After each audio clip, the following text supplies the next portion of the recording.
Ardent fans will remember we did a pair of sills and a pair of back arches in this Civic race car. It's not a race car, it's barely even a car if I'm being honest. It then promptly vanished because there was like pipe dreams of us doing stuff with it, but life, the universe, business, call it what you will, all sort of got in the way. But that is going to change, so it is time for us to make something good out of this. But to start off with, and because it's frankly Charlie work, I am going to expedite the process with one of these. The local rent boy. This is Jake, or the Jake Brake, because he breaks everything, or the distributor of oil. But fundamentally, Jake is Craig, whose car this belongs to, employee, apprentice, rent boy. Both. So fundamentally, I don't have the time to take the engine out of this, so I'm deferring the simple task to this man. So let's catch up when the engine is out.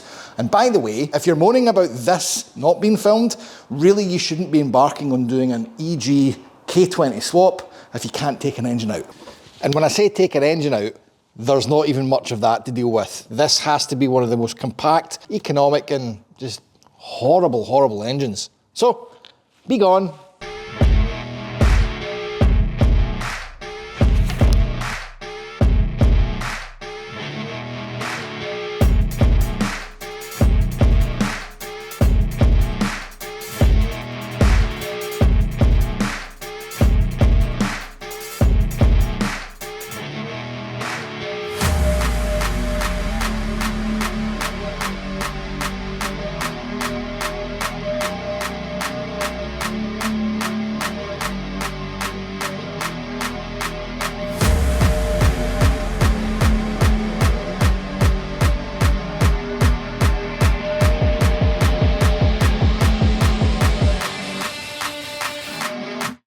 Brian's been debating whether or not to take the window wipers off to deal with that scuttle.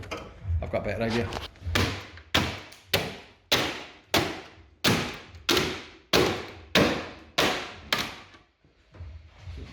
Health and safety.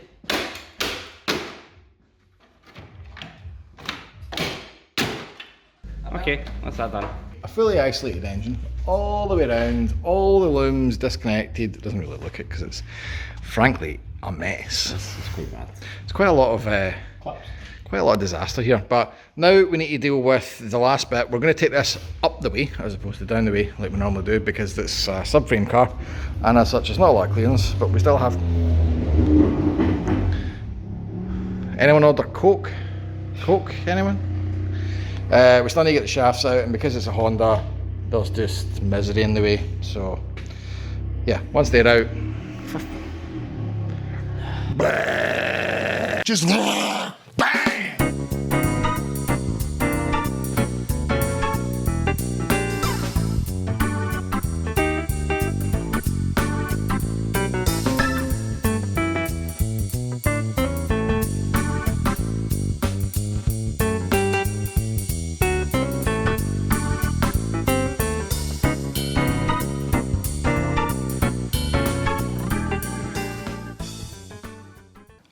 I'm not even sure this is everything we need. Like, that's the cat, that's the ECU, drive shafts, engine, shifter, gearbox, MISC associated other. This is the worst drive-by-wire setup you'll ever see. It's a throttle cable into a drive-by-wire box that lives in the engine bay, for reasons. Anyway, we're not done because the ECU plugs are actually just like part of this engine loom.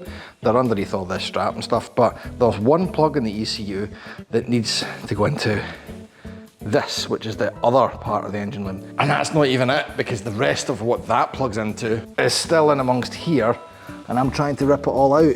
I can't really show you because it's a pitch dark, but there is a substantial amount of absolute chod that I just need to take from the car, because ultimately this corroded failed Bangonomics exercise is going to go to the scrapyard, and the sooner the better, because it's been sat rotting away outside, taking up a parking space that frankly Craig needs for other things. So this is just a hindrance, and we need to get rid of the shell. Once we've got the engine in the box, kind of where it is now, it can very quickly get thrown in the EG, and we can stick all the rest of the stuff, file it in the boot of it, and come back to this at a later point in time. This is the problem. So what I need to make sure is we take everything, even if we don't think we need it, just all the bits that might catch us out. And we have done a few of these now, and I know what's going to catch me out. Guarantee you it's going to be wiring. So, everything. And as you can see, that means everything. Oh, and by the way, this is why it's scrap. None of this is silver anymore. This is quite possibly one of the most exquisite wrought outs I've ever seen on a car. Actually, no. That's a lie. Go back to any of the other Breaker MX-5 episodes. Nothing quite rots like an MX-5, but this comes close. Let's get some more loom out.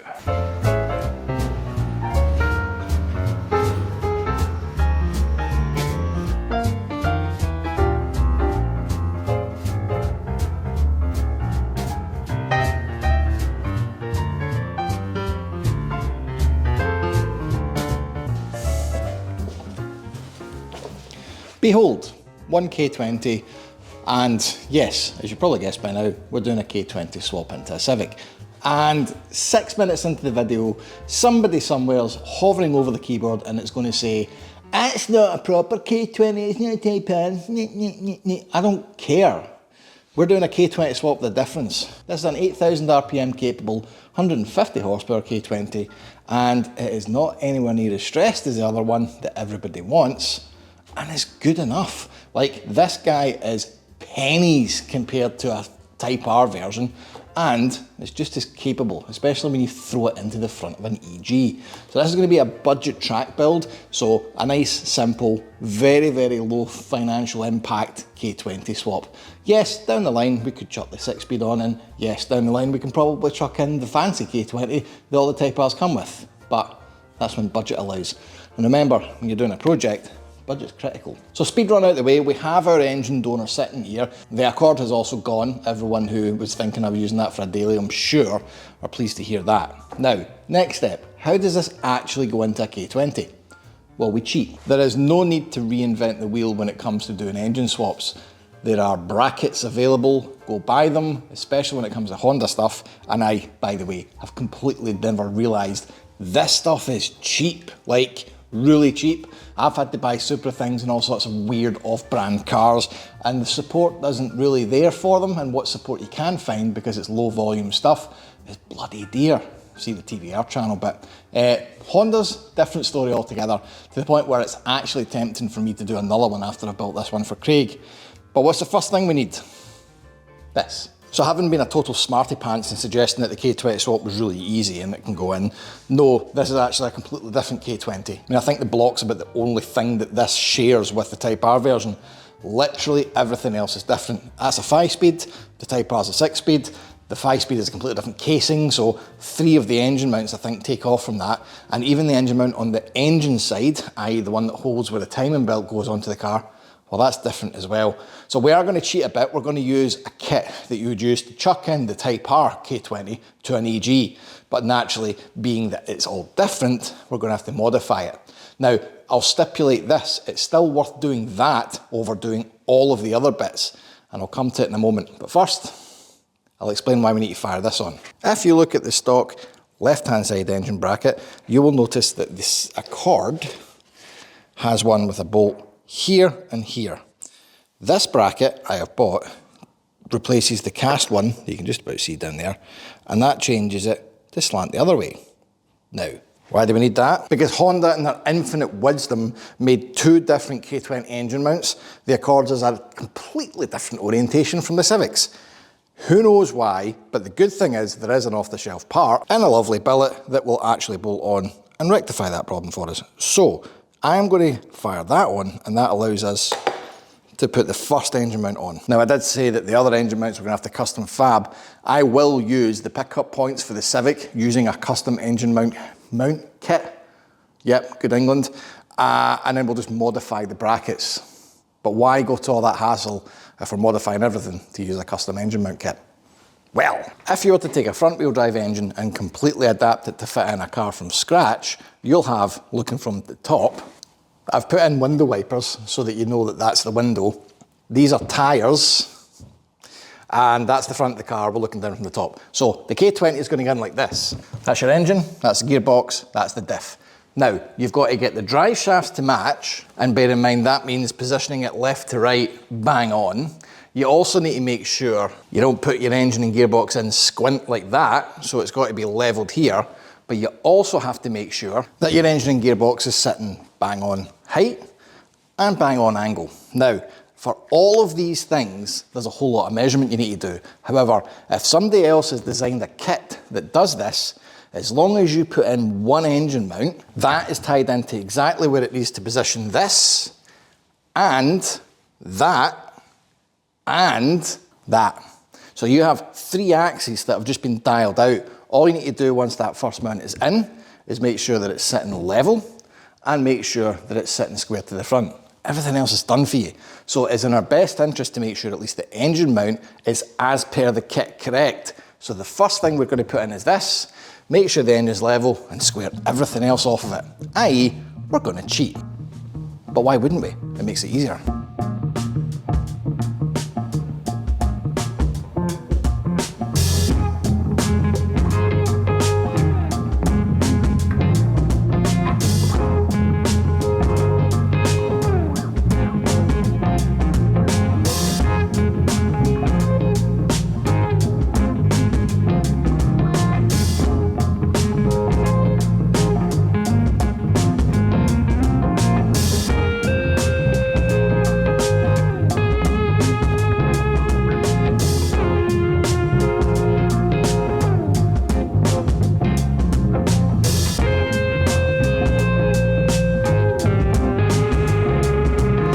Right, every smart aleck thing that I just said about 5 minutes ago, I take it all back. This does not fit a K20, even though it was sold as a K20 bracket.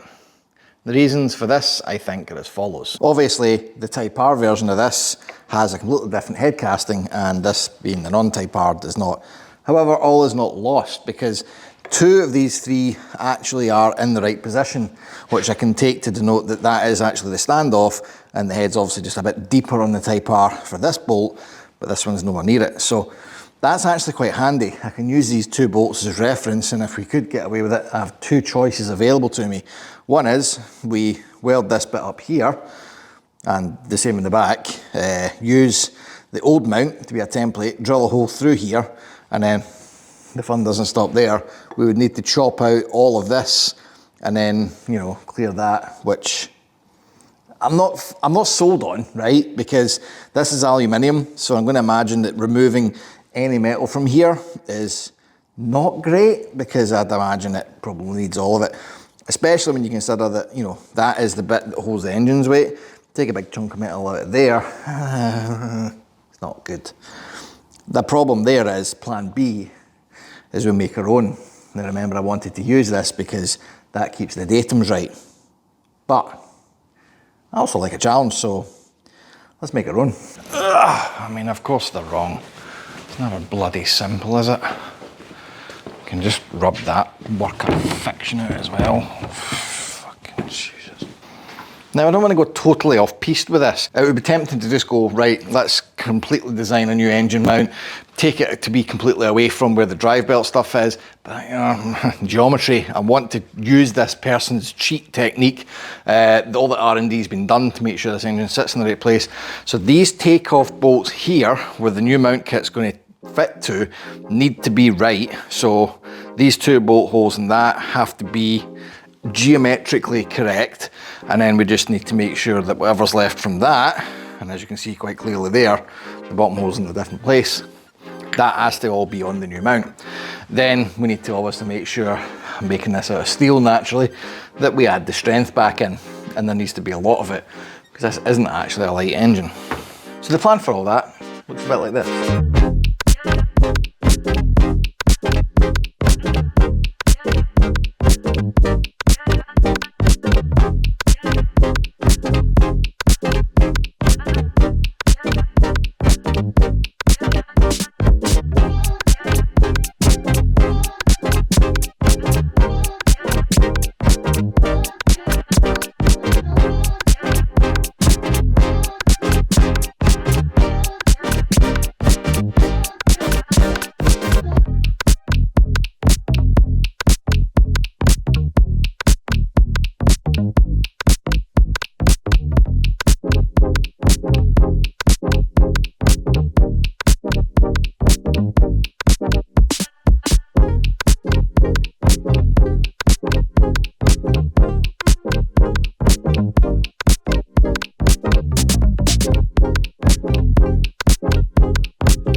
Well, that's not bad. We've got some wins and there are some caveats with what I've done here. Now, as you can see, we've triangulated everything where this mount sits onto, so there's a lot of, you know, strength and heavy duty steel on the go here. We can clear all our bolts. Now remember, this bolt here means that that has to go on before this goes on, but that was always going to be the case even with the old one. This is just too bulbous and fouls things, and that's why it unbolts in every application there is. But the last headache I've got is the length of these bolts. Now, there are two options available to me for this. As you can see, the original bracket, in the worst case, has nearly an inch and a bit of metal that stands off the bolt from going into the head. Now, we don't have that on this one because, well, we use triangulation as the solution to that, but we still have a bolt which is, I mean, long. That will need to be offset by roughly the same amount. Now, I'm not going to use this bolt here because it would foul on that. So what I'm going to do instead is probably put it here and stand it off to the same distance. What we can do then is tie it into this bit of ribbing and make it even stronger. So they're all going to have to be stood off, which means I'm going to have to order some cold rolled steel of the 10mm inside diameter and as thick as humanly possible. And then what we'll do is chop them down, weld them on, and then gusset them up.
My excitement for Hondas is at an all-time low at the moment. Yes, well, what we've managed here clearly is to make one mount, one.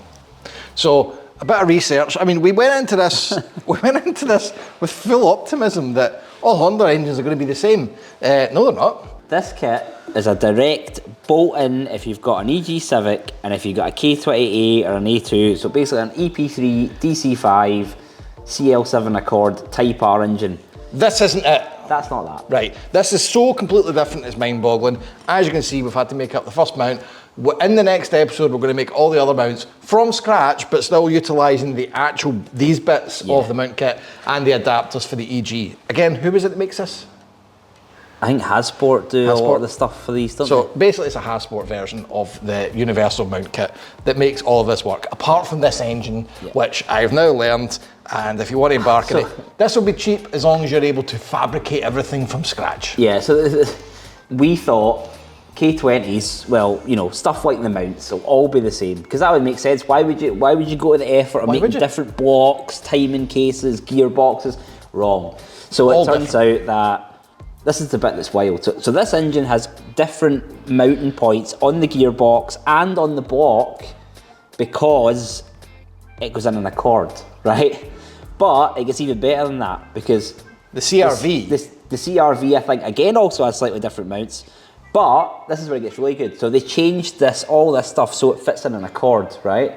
But you can buy an Accord with a K20A, which is what comes in like your DC5, EP3. The CL7. Yes, and guess what? It has the mounts in the same place as your EP3. So they just decided, do you know what? Let's just really go off the book and waste development money for no reason whatsoever, when the original K20A would just work. In the next episode, what we're going to do is continue this theme of correcting our optimism and make all of the other mounts from scratch. Like, bell and subscribe, because clearly this is going to be something you're going to want to watch if you want to really mess up doing a K20 swap. If you like Hondas, subscribe, because we don't.